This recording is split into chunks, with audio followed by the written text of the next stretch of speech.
बिस्मिल्लाहिर्रहमानिर्रहीम जी दोस्तों अस्सलाम वालेकुम। ते अज दी इस वीडियो की खास गल ये कि वीडियो पंजाबी ज़बान दे विच असीं पेश कर रहे हैं क्योंकि साडे सूफी शोरा कराम जिन्हां ने रूहानियत ते काम कीता, मुहब्बत ते काम कीता, इश्क इलाही ते काम कीता, इश्क रसूल ते काम कीता ते अल्लाह दे मद्दियां नूं अल्लाह दे करीब कीता। उन्हां ने अपने कलाम नूं पंजाबी ज़बान दे विच पेश कीता क्योंकि साडी सकाफत, साडा कल्चर पंजाबी ज़ुबान है, साडी मादरी ज़ुबान माँ बोली ज़ुबान पंजाबी है ते बड़ी मिठी बोली है ते बड़ी अच्छी बोली है। लिहाजा इस बोली नूं असीं लैके अगे चलने तां जे असीं अपनी सकाफत नूं भी प्रमोट कर सकीए, क्योंकि असीं ये नहीं चाहते कि साडी ये ज़ुबान मादूम हो जावे, मिट जावे, नायाब हो जावे, ख़त्म हो जावे। ते साडे पंजाबी बोलन वाले यार भरा मित्र बेली हर जगह पंजाब दे विच मौजूद ने ते साडे बजुर्ग हज़रात जिहड़े पंजाबी नूं बड़ा लाइक करदे ने, समझदे ने ते उहनूं पढ़दे ने उस कलाम नूं जिहड़ा पंजाबी ज़बान च लिखिया गया है ते असीं उस कलाम नूं प्रमोट करांगे। असीं अपने सारे सूफिया कराम दा, बुजुर्गाने दीन दा, औलिया कराम दा जिन्ना भी पंजाबी विच काम कीता उन्हां ने, ओ बाबा बुल्ले शाह सरकार ने, ओ ख्वाजा निज़ामुद्दीन औलिया ने, ओ हज़रत सुल्तानुल आरिफीन रहमतुल्लाह ने, ओ ख्वाजा गुलाम फरीद सरकार ने, ओ हज़रत बाबा फरीदुद्दीन गंज शकर सरकार रहमतुल्लाह ने, जिन्ने भी सूफिया कराम ने असी सब दे कलाम नूं प्रमोट करांगे। असी ये चाहते हैं कि असी तमाम कलाम दे उपर वीडियो बनाइए, बना के ते पेश करिए ते साडे सुनन वाले लोग इस चीज़ नूं समझन ते अपनी जिंदगी सुकून लैके आन। मैं तो एक बहुत अहम गल करना चाहांगा, जिवें असी लोग अपनी जिस्म का ख्याल रखते हैं, अच्छा लिबास पहनते हैं, अच्छी परफ्यूम लगाने, अच्छी खुशबू लगाने, अपने बाल संवारते हैं, अपनी दाढ़ी सैट करते हैं, अपना मेकअप करते हैं, असी अपने जिस्म का ख्याल रखते हैं बड़ा सारा, असी अच्छी गज़ा खाने, साफ सुथरा रहने तां जे सारा जिस्म अच्छा रहे। लेकिन ऐसा होंदा है कि सारा जिस्म बीमार हो जाता है, असी कमज़ोर हो जाते हैं, परेशान हो जाते हैं। क्योंकि जिस तरह जिस्म की भी गज़ा है इस तरह रूह की भी गज़ा है। तो असी जो बीमार होने तो असी जिस्म के इलाज वास्ते डॉक्टरों को जाने, वो सानू दवाई रिकमेंड करके देंदे ने, असी वो परचेज करने, खाने तो ठीक हो जाने।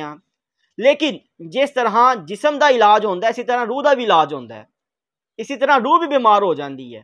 कहा जाता है कि जिस्म बाद च बीमार होता है, रूह पहले बीमार होती है। जो ताड़ी रूह कमज़ोर हो जाएगी तो तुसी बीमार हो जाओगे तो तुसी उस दे इलाज वास्ते जिस्मानी इलाज वाल टुर पैंदे हो, रूहानी इलाज वाल नहीं जाते। जिस तरह जिस्म के इलाज वास्ते डॉक्टर्स मौजूद ने, इसी तरह रूह के इलाज वास्ते रूहानी स्कॉलर्स, सूफिया कराम, बुजुर्गाने दीन, औलिया कराम भी मौजूद ने। ते असी ये कह सकते हैं कि रूह का जिहड़ा डॉक्टर है ना वो सूफी है, रूह का जिहड़ा डॉक्टर है ना वो वली है, रूह का जिहड़ा डॉक्टर है वो दरवेश है। सानू चाहिए कि असी इस तरह की महफिल जाके बहिए, इस तरह की संगत नूं लभीए जिथे इस तरह की गल होंदी है, जिथे इश्क की गल होंदी है, इश्क इलाही की गल होंदी है, मुहब्बत की गल होंदी है, प्यार की गल होंदी है, एक दूजे वास्ते नफरतां ने, कदूरतां ने उन्होंने खत्म करने की गल होंदी है। उस जगह ते जाके सानू बहना चाहिए तां जे असी सुकून वाल जा सकीए। Being a mind sciences trainer मैं बड़ा वैस्ट नूं पढ़िया, मैं मुख्तलिफ किताबां नूं पढ़िया, इंग्लिश लिटरेचर नूं पढ़िया, मैनू समझ आया कि जो सुकून साढ़े सूफिया कराम दे कलाम च है ना वो किसी जगह ते भी नहीं। कुरान तो बाद, सुनते नबी सल्लल्लाहु अलैहि वसल्लम तो बाद अगर कोई चीज़ तुहानू सुकून देने वाली है तो वो सूफिया कराम दा कलाम है।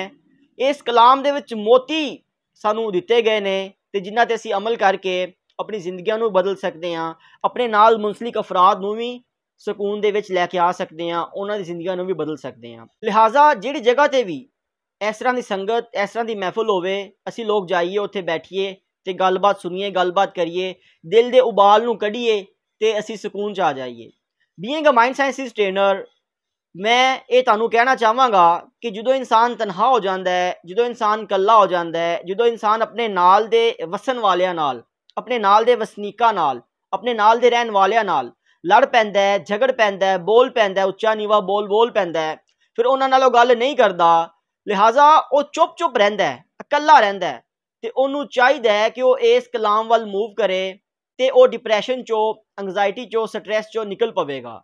ਜੇ ਉਹ ਇਕੱਲਾ ਰਹੇਗਾ, ਚੁੱਪ ਰਹੇਗਾ, ਤੇ ਉਹ ਡਿਪਰੈਸ਼ਨ ਵਿੱਚ ਚਲਾ ਜਾਏਗਾ, ਐਂਗਜ਼ਾਇਟੀ 'ਚ ਚਲਾ ਜਾਏਗਾ, ਸਟ੍ਰੈਸ 'ਚ ਚਲਾ ਜਾਏਗਾ। ਈਵਨ ਮੈਂ ਕੁਛ ਲੋਕਾਂ ਨੂੰ ਖੁਦਕੁਸ਼ੀਆਂ ਕਰਦੇ ਵੇਖਿਆ, ਤੇ ਲਿਹਾਜ਼ਾ ਅਸੀਂ ਆਪਣੇ ਇੱਕ ਜਿਹੜਾ ਨਵਾਂ ਟਿਕਟੋਕ ਅਕਾਊਂਟ ਬਣਾਇਆ ਹੈ, ਉਹਦਾ ਨਾਮ ਹੈ ਸਪਿਰਚੁਅਲ ਸਪੀਕਰ NUA। ਉਹਦੇ ਤੇ ਅਸੀਂ ਇਹ ਸਾਰੀ ਵੀਡੀਓਜ਼, ਆਪਣੀ ਪੰਜਾਬੀ ਦੀ ਵੀਡੀਓਜ਼ ਪਾਵਾਂਗੇ। ਸਾਡਾ ਦੂਸਰਾ ਟਿਕਟੋਕ ਦਾ ਅਕਾਊਂਟ ਹੈ ਮੋਟੀਵੇਸ਼ਨਲ ਸਪੀਕਰ NUA, ਉਹਦੇ ਤੇ ਵੀ ਅਸੀਂ ਵੀਡੀਓ ਪਾਵਾਂਗੇ। ਲੇਕਿਨ ਅਸੀਂ ਇਹ ਚਾਹੁੰਦੇ ਹਾਂ ਜਿਹੜਾ ਸਾਡਾ ਦੂਜਾ ਅਕਾਊਂਟ ਹੈ ਸਪਿਰਚੁਅਲ ਸਪੀਕਰ NUA, ਇਹਨੂੰ ਤੁਸੀਂ ਪ੍ਰਮੋਟ ਕਰੋ, ਕਿਉਂਕਿ ਇਹਦੇ ਤੇ ਸਾਰੀ ਵੀਡੀਓਜ਼ ਪੰਜਾਬੀ ਜ਼ੁਬਾਨ 'ਚ ਹੋਣਗੀਆਂ। ਸੂਫੀਆ ਕਰਾਮ ਦਾ ਕਲਾਮ ਹੋਏਗਾ, ਬਜ਼ੁਰਗਾਂ ਨੇ ਦੀਨ ਦਾ ਕਲਾਮ ਹੋਏਗਾ, ਤੇ ਅੱਲਾ ਦੇ ਬੰਦੇ ਨੂੰ ਅੱਲਾ ਦੇ ਕਰੀਬ ਕਰਨ ਦੀ ਗੱਲ ਹੋਏਗੀ, ਤੇ ਆਪਸ ਵਿੱਚ ਬੰਦਿਆਂ ਦੀ ਨਫ਼ਰਤਾਂ ਨੂੰ ਖਤਮ ਕਰਨ ਦੀ ਗੱਲ ਹੋਏਗੀ। ਤੇ ਸਾਨੂੰ ਅੱਜ ਮੌਕਾ ਮਿਲਿਆ ਆਪਣੇ ਮੁਰਸ਼ਦ ਹਜ਼ਰਤ ਵਾਸਿਫ ਅਲੀ ਵਾਸਿਫ ਦੀ ਕਿਤਾਬ ਭਰੇ ਭੜੋਲੇ ਦੇ ਵਿੱਚੋਂ ਕਲਾਮ ਨੂੰ ਪੜ੍ਹਨ ਦੀ ਸਾਦਤ ਹਾਸਲ ਹੋ ਰਹੀ ਹੈ। ਇਹ ਸਾਡੇ ਬਜ਼ੁਰਗ ਨੇ, ਮੇਰੇ ਮੁਰਸ਼ਦ ਨੇ, ਜਿਨ੍ਹਾਂ ਨੇ ਆਪਣੀ ਸਾਰੀ ਜ਼ਿੰਦਗੀ ਅੱਲਾ ਦੇ ਬੰਦਿਆਂ ਦੀ ਖਿਦਮਤ ਵਿੱਚ ਗੁਜ਼ਾਰੀ, ਅੱਲਾ ਦੇ ਬੰਦਿਆਂ ਦੀ ਆਪਸ ਵਿੱਚ ਨਫ਼ਰਤਾਂ ਨੂੰ ਖਤਮ ਕੀਤਾ, ਤੇ ਉਹਨਾਂ ਦੀ ਪਰੇਸ਼ਾਨੀਆਂ ਤੇ ਮਾਮਲਾਤ ਨੂੰ ਹੱਲ ਕੀਤਾ। ਤੇ ਉਹਨਾਂ ਦੀ ਕਲਾਮ ਤੇ ਉਹਨਾਂ ਦੀ ਕਿਤਾਬ ਦੇ ਵਿੱਚੋਂ ਇਹ ਦੂਜਾ ਕਲਾਮ, ਪਹਿਲਾ ਕਲਾਮ ਸੀ ਹਰਫੀ ਹੈ, ਦੂਜਾ ਕਲਾਮ ਹੈ ਨਾਤੇ ਰਸੂਲ ਮਕਬੂਲ ਸੱਲੱਲਾਹੁ ਅਲੈहि ਵਸੱਲਮ। ਅਸੀਂ ਅੱਜ ਤੁਹਾਨੂੰ ਸੁਣਾਵਾਂਗੇ, ਤੁਹਾਡੇ ਸਾਹਮਣੇ ਰੱਖਾਂਗੇ, ਤੇ ਉਮੀਦ ਕਰਾਂਗੇ ਕਿ ਤੁਸੀਂ ਇਹਨੂੰ ਬੜਾ ਪਸੰਦ ਕਰੋਗੇ ਤੇ ਆਪਣੀ ਜ਼ਿੰਦਗੀਆਂ ਵਿੱਚ ਇਸ ਚੀਜ਼ ਨੂੰ ਲੈ ਕੇ ਆਓਗੇ ਤੇ ਸਕੂਨ ਪਾਓਗੇ। ਕਲਾਮ ਲਿਖਿਆ ਗਿਆ ਹੈ, ਤੂੰ ਸੁਲਤਾਨ ਜ਼ਮਾਨੇ ਭਰ ਦਾ, ਮੈਂ ਬਰਦੇ ਦਾ ਬਰਦਾ, ਫਿਕਰ ਅਜ਼ਾਬਾਂ ਦੇ ਵਿੱਚ ਭੁੱਲਿਆ ਰਸਤਾ ਤੇਰੇ ਘਰ ਦਾ, ਤੇਰੀ ਨਾਤ ਨੂੰ ਗਜ਼ਲ ਬਣਾਉਂਦਾ, ਦਿਲ ਸੀ ਡਾਢਾ ਕਰਦਾ, ਦੱਸਣ ਵਾਲੀ ਗੱਲ ਨਹੀਂ ਕੋਈ, ਕਾਸਾ ਨਹੀਂ ਪਿਆ ਭਰਦਾ। ਸਾਡੀ ਧਰਤੀ ਨਜ਼ਰ ਕਰਮ ਦੀ ਹੈ ਮੁਹਤਾਜ ਕਦੀਮੀ, ਸਾਡੀ ਫਰਿਆਦਾਂ ਨੂੰ ਬਖਸ਼ੋ ਮੌਲਾ ਫੈਜ਼ ਅਸਰ ਦਾ। ਜਿੱਥੇ ਨਾਤ ਨਬੀ ਦੀ ਹੋਵੇ ਉੱਥੇ ਉਸ ਦਾ ਜਲਵਾ, ਜਿੱਥੇ ਨਾਤ ਨਬੀ ਦੀ ਹੋਵੇ ਉੱਥੇ ਉਸ ਦਾ ਜਲਵਾ, ਛੋਟੀ ਵੱਡੀ ਨਾਤ ਨਹੀਂ ਹੁੰਦੀ, ਪੇਸ਼ ਕਰੋ ਜੋ ਸਰਦਾ। ਕਿੰਨੇ ਲੱਖ ਕਰੋੜ ਸਵਾਲੀ ਦਰ ਤੇਰੇ ਤੇ ਆਵਣ, ਵਾਸਿਫ ਵੀ ਵਸਨੀਕ ਕਹਾਵੇ ਤੇਰੇ ਨੂਰ ਨਗਰ ਦਾ, ਵਾਸਿਫ ਵੀ ਵਸਨੀਕ ਕਹਾਵੇ ਤੇਰੇ ਨੂਰ ਨਗਰ ਦਾ। ਤੇ ਅਸੀਂ ਚਾਹੁੰਦੇ ਹਾਂ ਕਿ ਤੁਸੀਂ ਇਸ ਵੀਡੀਓ ਨੂੰ ਸ਼ੇਅਰ ਕਰੋ ਆਪਣੇ ਦੋਸਤਾਂ ਨਾਲ, ਆਪਣੇ ਚਾਹਣ ਵਾਲਿਆਂ ਨਾਲ, ਉਹਨਾਂ ਦੇ ਨਾਲ ਜਿਨ੍ਹਾਂ ਦਾ ਤੁਹਾਨੂੰ ਖਿਆਲ ਹੈ, ਜਿਨ੍ਹਾਂ ਨਾਲ ਤੁਹਾਨੂੰ ਮੁਹੱਬਤ ਹੈ, ਕਿਉਂਕਿ ਇਹ ਕਲਾਮ ਰਸੂਲ ਮਕਬੂਲ ਸੱਲੱਲਾਹੁ ਅਲੈहि ਵਸੱਲਮ ਦੀ ਜ਼ਾਤ ਦੇ ਨਾਲ, ਇਸ਼ਕ ਦੇ ਨਾਲ, ਮੁਹੱਬਤ ਦੇ ਨਾਲ ਅਟੈਚ ਕਰਕੇ ਲਿਖਿਆ ਗਿਆ ਹੈ। ਤੇ ਤੁਸੀਂ ਇਹ ਕਲਾਮ ਨੂੰ ਪ੍ਰਮੋਟ ਕਰੋ, ਸ਼ੇਅਰ ਕਰੋ, ਦੂਸਰੇ ਆਪਣੇ ਮੁਰਸ਼ਦ ਭਾਈ ਦੇ ਨਾਲ ਸ਼ੇਅਰ ਕਰ ਦੇਵਾਂ, ਜਾਂ ਆਪਣੇ ਉਸ ਮੁਰਸ਼ਦ ਦੇ ਚਾਹਣ ਵਾਲੇ ਨਾਲ ਸ਼ੇਅਰ ਕਰ ਦੇਵਾਂ, ਤੇ ਉਹਨੂੰ ਬੜਾ ਅੱਛਾ ਲੱਗਦਾ ਹੈ, ਉਹਨੂੰ ਸਕੂਨ ਮਿਲਦਾ ਹੈ। ਤੁਸੀਂ ਇਸ ਵੀਡੀਓ ਨੂੰ ਸ਼ੇਅਰ ਕਰੋ, ਲਾਈਕ ਕਰੋ, ਤੇ ਇਸ ਟਿਕਟੋਕ ਅਕਾਊਂਟ ਸਪਿਰਚੁਅਲ ਸਪੀਕਰ ਨੂੰ ਫੋਲੋ ਕਰੋ। ਤੇ ਆਉਣ ਵਾਲੇ ਵਕਤ ਦੇ ਵਿੱਚ तमाम ਵੀਡੀਓਜ਼ ਇਸ ਅਕਾਊਂਟ ਤੇ ਸਪਿਰਚੁਅਲਿਟੀ ਦੇ ਮੁਤਲਕ, ਰੂਹਾਨੀਅਤ ਦੇ ਮੁਤਲਕ, ਇਸ਼ਕ ਇਲਾਹੀ ਦੇ ਮੁਤਲਕ, ਅੱਲਾ ਦੇ ਬੰਦਿਆਂ ਨੂੰ ਅੱਲਾ ਦੇ ਕਰੀਬ ਕਰਨ ਦੇ ਮੁਤਲਕ, ਤੇ ਨਫ਼ਰਤਾਂ ਦਾ ਖਾਤਮਾ ਕਰਨ ਦੇ ਮੁਤਲਕ ਹੋਣਗੀਆਂ। ਤੇ ਮੈਨੂੰ ਦਿਓ ਇਜਾਜ਼ਤ, ਮਿਲਦੇ ਹਾਂ ਨੈਕਸਟ ਵੀਡੀਓ ਦੇ ਵਿੱਚ। ਅੱਲਾ ਹਾਫਿਜ਼, अस्सलाम वालेकुम।